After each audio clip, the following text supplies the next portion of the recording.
What's up, guys? So, you've seen the thumbnail. Let's talk about it. What is a true ketogenic or keto diet, first of all? Let's start with that.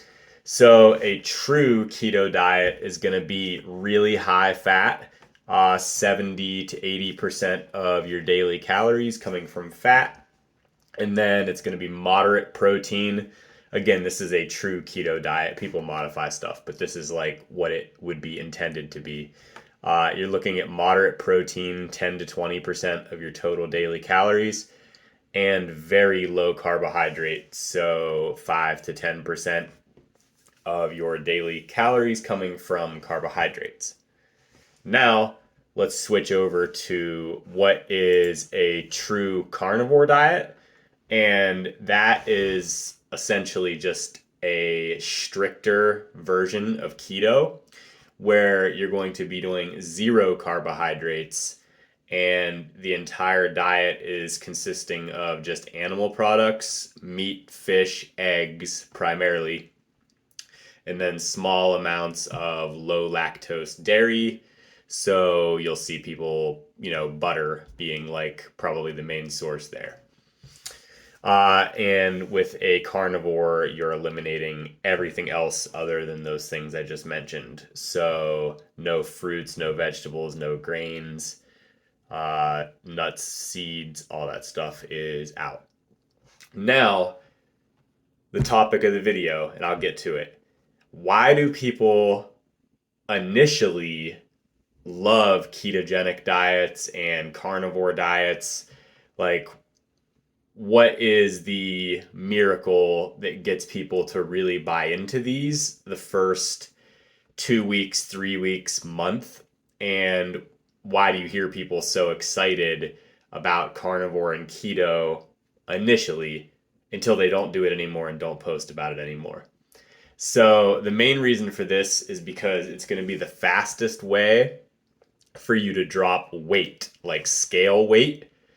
It's going to be the fastest way to do that because when you remove, or just in the case of keto, you like lower your carbohydrate intake very, very significantly from what you're probably consuming now.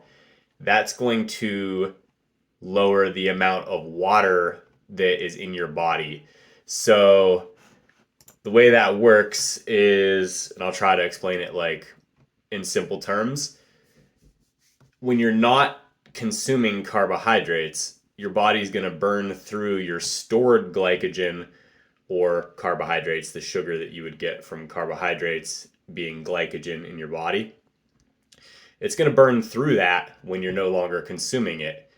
And that releases large amounts of water that is like bound up in your muscles from the carbohydrates and the stored glycogen. So essentially, when you lower, or in the case of carnivore, completely eliminate carbohydrates, you're getting a very, very substantial initial result on the scale weight because you're actually dropping weight, but it's water weight. So you're losing the water that you would otherwise be holding with carbohydrates.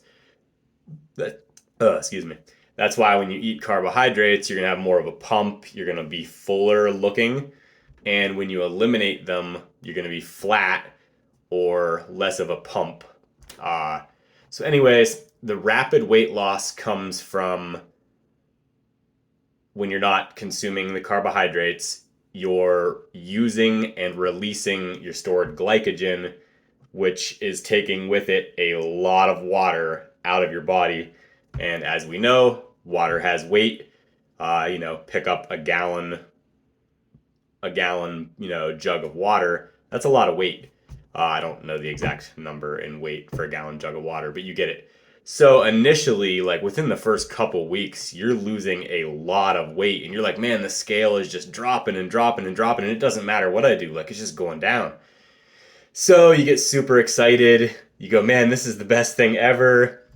Now, once that, process is done and you lose that initial water weight, well, like that's not there anymore, right?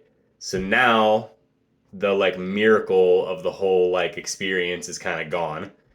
And then you just have to realize that like now, like you're stuck eating a very limited, restricted diet.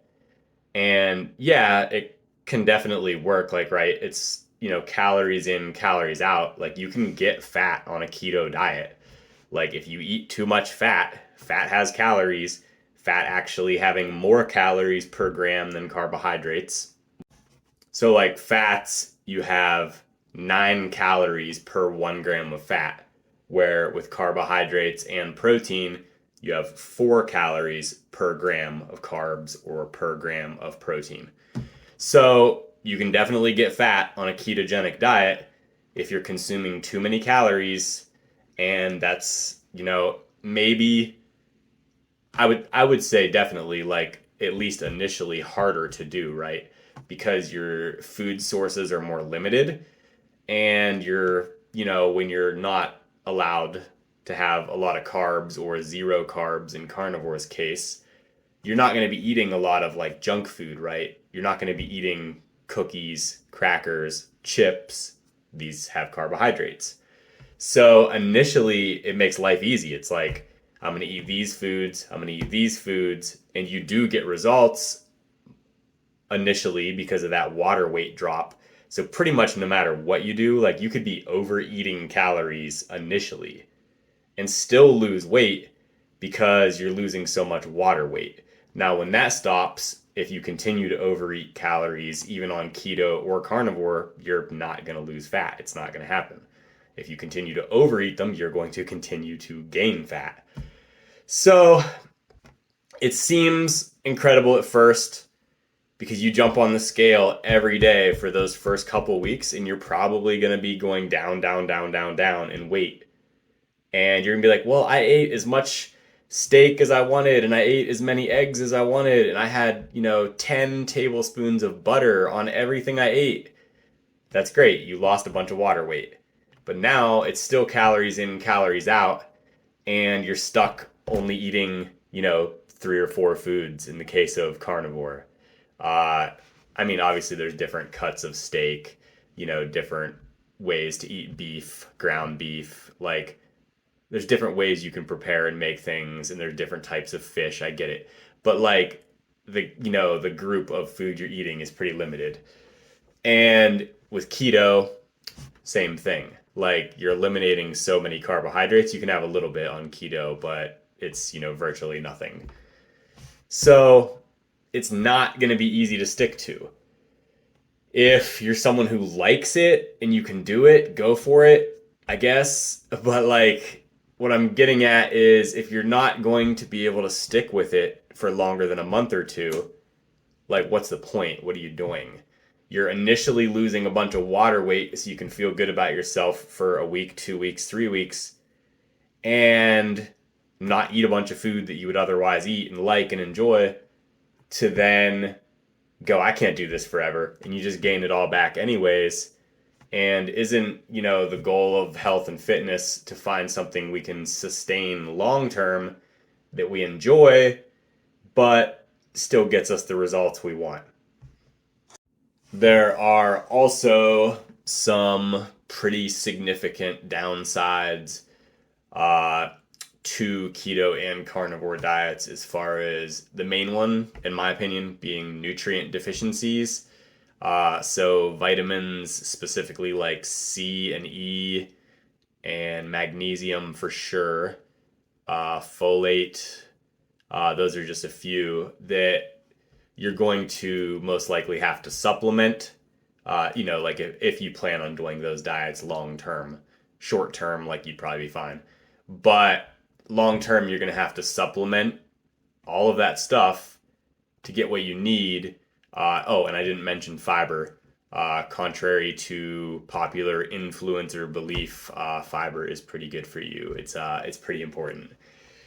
So, those are some downsides, some drawbacks, let alone the fact that you're probably not going to want to stick with that forever. Like, do you really want to never eat a piece of cake?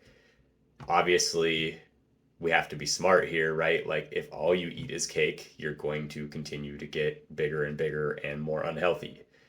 But what I would suggest, and again, do you, I'm just pointing out why people like keto and carnivore initially, and then they don't like it and they don't talk about it, but they don't want to admit that they don't like it and they don't want to tell you that they're not doing it anymore because they told you how much they loved it every single day for the first month, and they don't want to admit that they can't stick with it or that the results stopped and they don't know why the results stopped, because they're not aware or calculating, keeping track of how many calories they're eating, or they are telling you they're doing the diet and they're doing it when they're around you, and then they're going home and they're eating carbohydrates because carbs are amazing and we all love carbs. But so my, just real quick, like my suggestion would be to find what you like, as far as if you're trying to lose weight and burn fat and you're bigger and you're trying to get smaller, you're going to have to make some sacrifices somewhere. Everything we eat, like obviously, like aside from like drinking water, like every, food that you're putting on your plate has calories in it. So if you're overweight, you're eating more than you need as far as calories. That's how that works. Period. You have to be in a calorie deficit. So you can lower your carbohydrates, like you don't need to eat a whole pizza. Nobody's saying that. Like, go from where you're at and start lowering stuff. You don't have to cut everything at once, right? This is a lifelong journey. So start lowering your carbohydrates if you want. Start lowering fats is where I would start, because like, how exciting is butter and olive oil? And yes, olive oil is healthy, but it still has a lot of calories. So how exciting is butter, olive oil, deep fried stuff, right? That you could just make without all that fat. How exciting is fat, right? So you need a little bit, you need good healthy fats for your hormones. So I'm not saying get rid of fat, but I'm saying you're probably eating way too much fat that you don't need. So that's where I would start cutting from. And then carbohydrates after that, if you need to, a little bit, because you want carbs for energy. You want them for muscle repair. You want them for getting stronger, feeling good. And the one place that I would not cut calories from is protein, because 95% of you don't eat enough of it on a regular enough basis. Build your entire plan around the amount of protein that you should be getting. There's a ton of ways to find that out. 1 gram per pound of body weight is a decent starting point, probably way better than you're doing. So prioritize that first, and then fill in the rest of your calories from carbs and fats in the amounts that you like to fit what you do, what you enjoy eating, whatever. If you love eating butter for some reason, keep your fats a little higher. Take some of your calories from carbohydrates, I guess. If you love carbohydrates like pasta, this, that, the other, cut your butter down. Cut your other fats down. And keep the protein high and the carbs moderate. Basically, figure out what you like to do. Start actually tracking what you normally consume. Be accountable to yourself. Quit lying to yourself. And start somewhere. Adapt, improvise, make changes as you go, and find out what works for you that you can actually stick to long term. Like, of course, you're going to gain 5 pounds sometimes if you're really stressed out. But like, if you know what you're doing regularly and you gain 5 pounds, you know how to go back to what you should be doing, right? If you don't have any idea what you're doing, what you're consuming, then you don't know where to go back to. So that's where I would start. I'm going to quit rambling. For coaching, click the link below. and I'll see you guys in the next video. Thanks for checking it out. Peace.